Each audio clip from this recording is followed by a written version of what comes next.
Welcome to our channel. Today we how to deploy an online course with Teachable, complete guide step by step clearly. Start by creating an account on Teachable. Visit the Teachable website and click on Get Started. Fill in your email, name, and a password to sign up. Once you receive a confirmation email, verify your account. Log in to your Teachable account. Next, click on Create New School. Choose a name for your school that reflects your course content. After naming your school, select your school's URL. Customize your school with a logo and branding elements. Navigate to the Courses section and click on New Course. Name your course and provide a brief description. Set a price for your course, choosing between free, one-time payment, or subscription. Design your course structure with sections and lectures. Start adding content to each lecture, such as videos, text, and quizzes.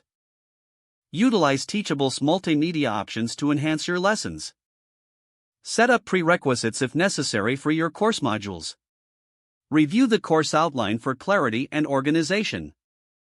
Customize your course settings, including SEO options and landing pages. Preview your course to see how it will appear to students.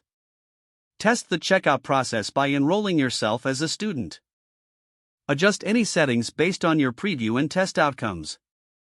Launch your course by clicking on the Publish button. Promote your course through email marketing and social media channels. Monitor student feedback and engagement regularly. Update your course content based on feedback and trends.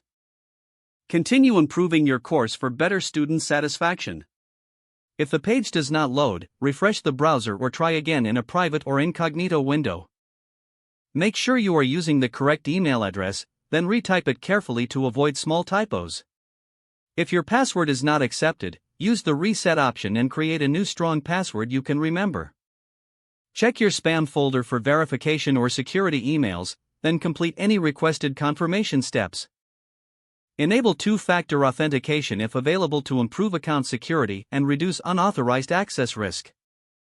Don't forget to like this video and subscribe to our channel for more step-by-step tech guides.